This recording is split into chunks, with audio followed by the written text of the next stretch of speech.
हे आहे वालीचं साम्राज्य, वालीचं गुफा.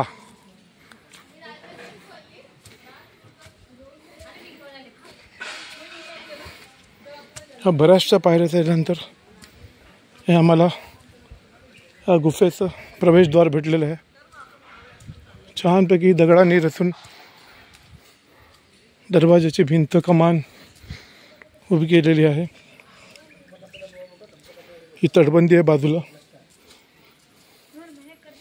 अशी आख्यायिकी आहे की हे जे दगड आहेत एकावर एक साथ राहिले तर तुमच्या मनातल्या इच्छा पूर्ण होतात. 1 2 3 4 5 6 7 1 2 3 4 5 6 7 1 2 3 4 5 6 7.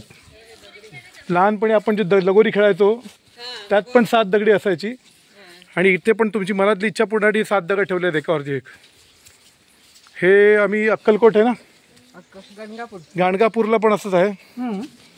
हां, राखेचा जो डोंगर आहे तिकडे मंदिरातील राख जी तिकडे बाजूला काढून ठेवली होती तिकडे राखेचा डोंगर झाला. त्यानंतर त्याच्या बाजूला हे असे बरेचसे मिळतात. तुम्हाला एकावर एक 7 झाले बांधले गेले तर तुमच्या मनातली इच्छा पूर्ण होते. हे आहे प्रवेशद्वार. या प्रवेशद्वारावरती गजाननाचं मूर्ती आहे आणि वरती तटबंदी. जय श्रीराम. एखाद्या किल्ल्याप्रमाणे सगळं हे केलेलं आहे. किती पुढे जायचंय? कशाला इथपर्यंत थांबायचं नाही. चला थांबायचं तर खालीच.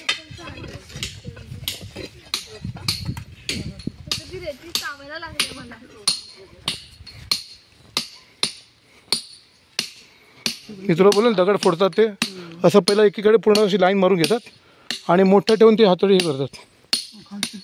खाली पण केलं म्हणजे थोडा भाग तुकडे करणार.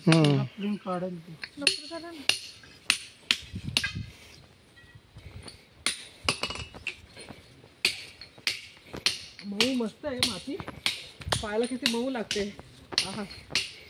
हे मला वाटते बरंच अंतर आहे पुढे चालत गेल्यानंतर. मऊ असते ना माती.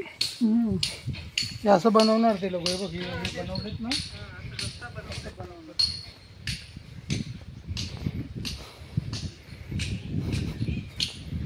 वालीची गुफा.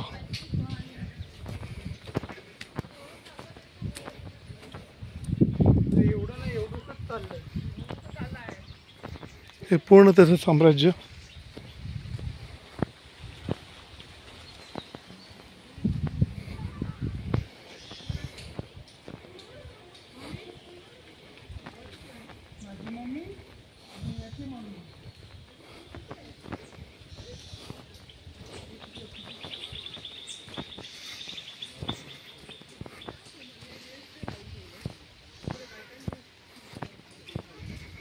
आणि खरोखर त्या काळी खरोखरच हे असं सर्व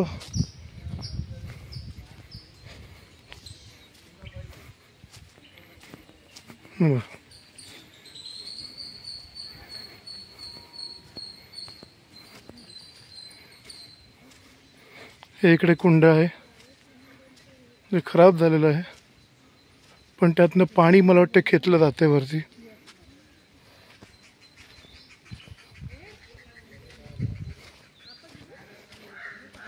जाताना एक 12 ज्योतिर्लिंग म्हणून आहे एक, ते आपण येताना बघूच.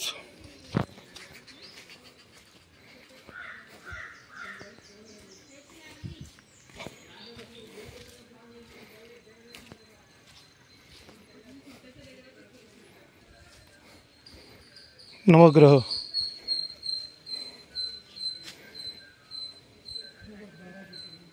जे आपण नवग्रह म्हणतो.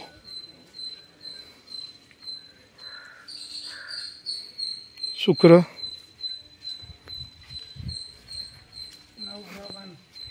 शुक्रच आहे.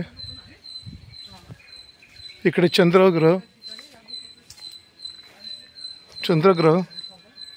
मंगळ ग्रह, राहू, जे आपण म्हणतो नवग्रहाची शांती करतो ते हे नवग्रह. शनी देवता,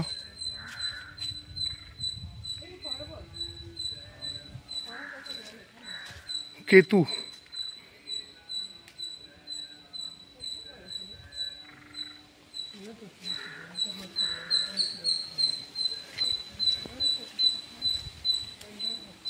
गुरु,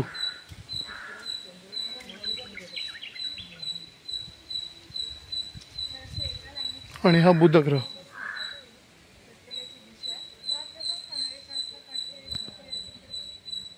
हे नवग्रहांचं दर्शन झालेलं आहे.